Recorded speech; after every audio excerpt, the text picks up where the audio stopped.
The elderberries are ready to pick. They're ripe and they're big and they're juicy, and we're going to start harvesting our first lot.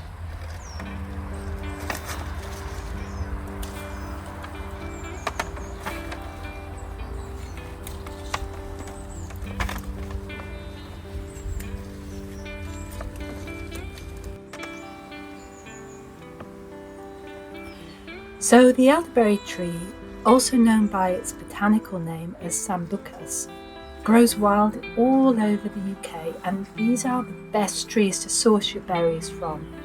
These beautiful, small, plump, glossy purple-black berries have been known for years for their wonderful properties.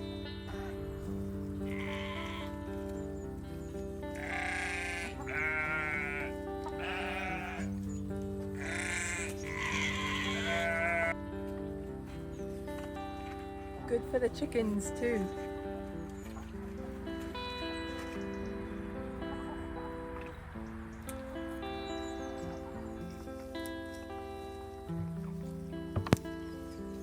They're high in antioxidants, which are compounds that protect the body from damage caused by free radicals that can build up in your body and damage your cells.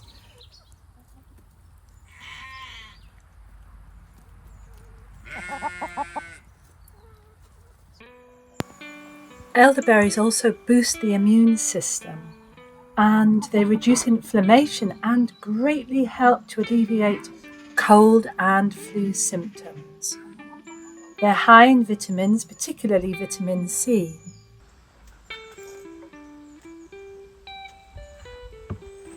Hippocrates called the elder tree his medicine chest. It's one of those wonderful natural medicines that God has provided for us to harness.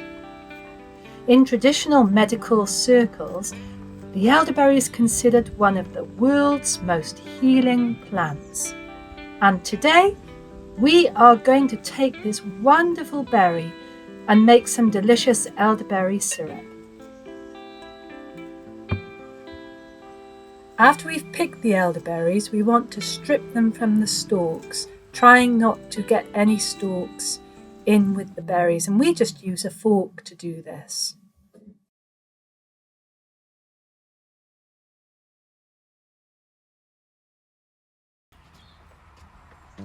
Here I have my juicer, which acts by steaming the fruit gently and helping it to release the juice into the container in the middle. So I fill that up, and I also have some spices ready to go. That's dried cinnamon, ginger, nutmeg, cloves, allspice,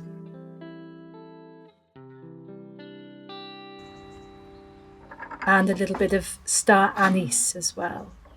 And I just place some of these into this central reservoir where the juice will drip through from the berries above it.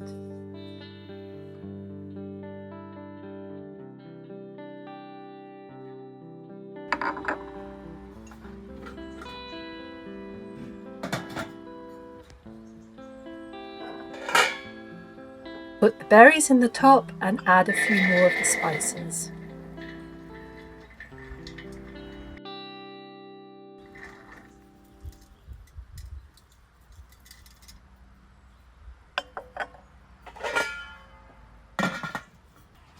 Now we're going to put it on the stove to start heating up that water and creating the steam.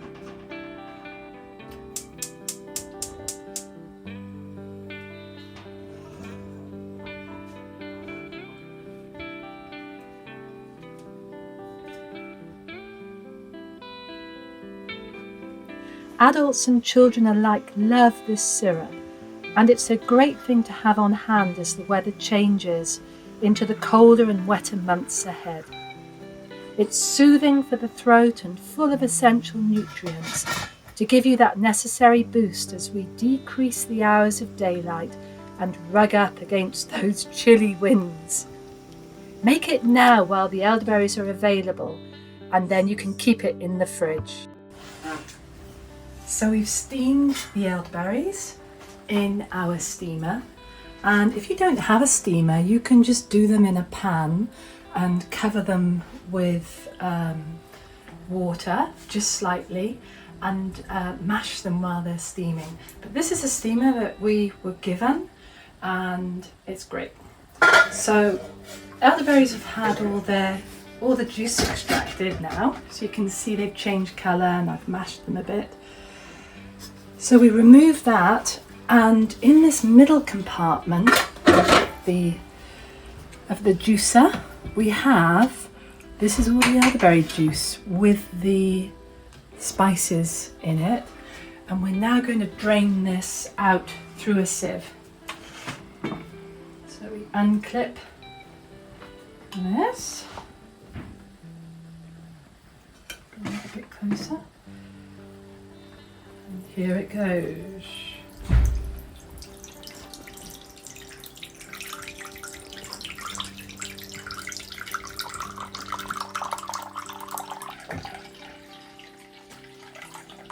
Good bit of juice has come out, and it smells so spicy and elderberry and beautiful. I wish you could smell it. It's absolutely delicious.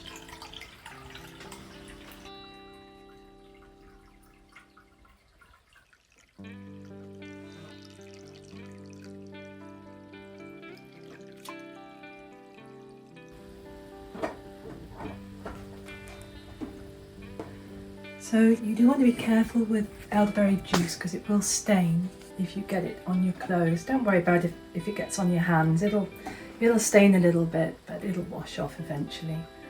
So don't worry about that. A lovely lot of juice here.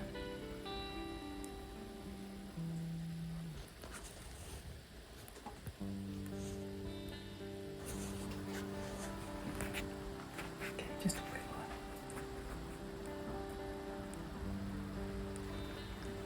one. Okay, there we go.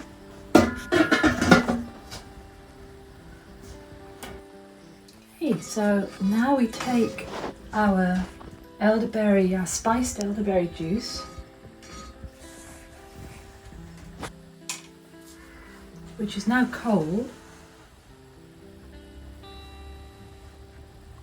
and we need to warm it ever so slightly.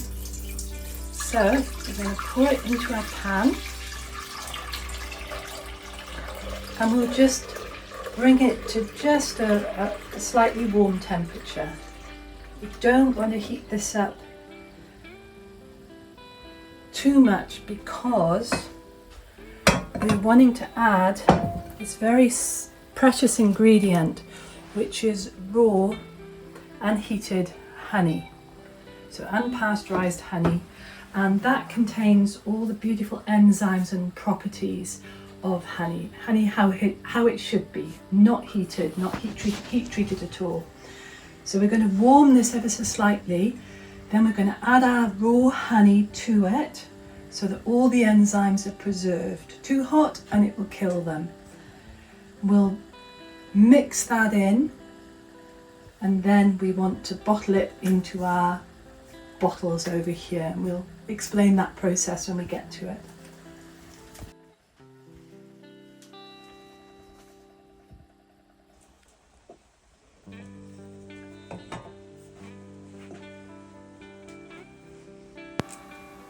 I've been making elderberry syrup for years.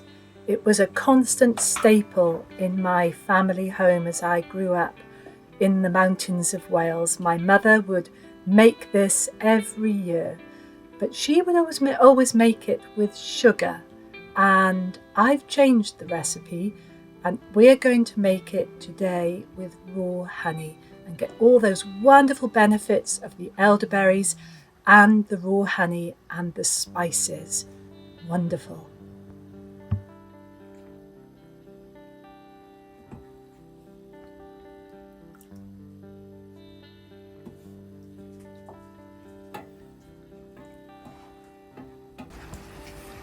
Right, so the honey has been added and stirred, so it's all dissolved into the elderberry, which is now elderberry syrup, and we're going to bottle it up. And these bottles have been washed really well. Then they've been put in the oven until the glass gets nice and hot, and that sterilizes them. Then I bring them out the oven and let them cool to warm. Don't want them hot when we add this, or we're going to destroy all these beautiful enzymes. And then we just bottle up the syrup.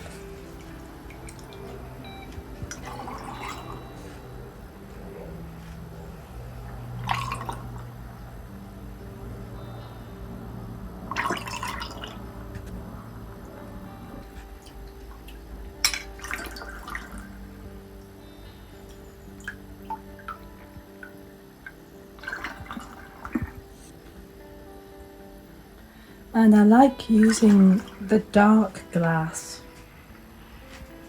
reusable bottles if I can, because the the amber glass just helps to preserve the juice or the syrup for longer from daylight. So now that we've bottled up the elderberry syrup, we'll put the nice clean lids on, and I like to do this as well. I like to put this is just masking tape, and I like to wrap this around the screw cap lid like this. Just helps to keep a bit more air out. Another way that I do it is I'll actually get an old tin and put some old candle wax in it and just sit it on top of like a little camping gas burner, melt that wax, let it cool ever so slightly. So once I put the lid on nice and tightly, I will turn this up and dip it into that melted wax in that tin, and I will do that several times, and that melted wax will cover the lid and the neck of the bottle, and that forms a really good seal on there, which really prevents air getting in. These will go in the fridge, so these are not shelf stable. They have not been processed. I don't want to heat process them because we will destroy the enzymes in the honey. So these will go in the fridge, and I actually keep my elderberry syrup in the fridge throughout the winter, and we use it throughout the winter. We will take a soup spoon of it every day, and that really helps us with our immunity. And when you feel you've got a cold coming on, you just increase the quantities, and you would take a spoonful, say every hour or every 2 hours, and that really helps to prepare your body or to help your body fight off infection. So the last thing we need to do, now that we've got the tape around the top of the bottles, you could actually use sellotape as well, or parcel tape too. I just got this masking tape to hand, and I can also use it for the last thing we have to do, which is label what you've made and put the date on. It's amazing how easy it is to forget.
So here we go. They're all made, some of them sealed with tape, some of them sealed with wax. And as I say, these will go in the fridge and you will keep them in the fridge. You don't leave these out on the side at room temperature or they will ferment. So keep them in the fridge. And just to show you, this was made a year ago and this has been in our fridge and we still have a couple left. So I'm going to open this now. Smells good.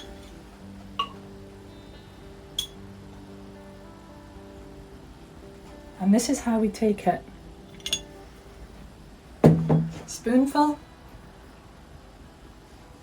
Once a day for immune boosting.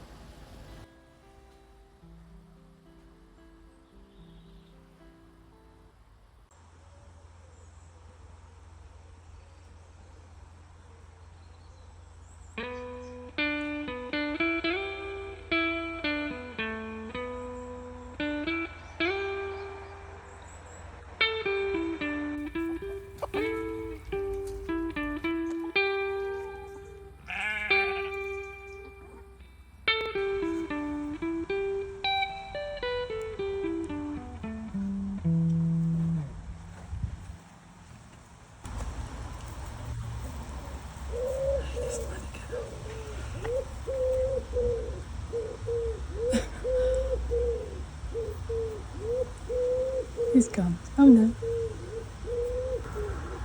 I can't get him. Where's he gone? He's gone.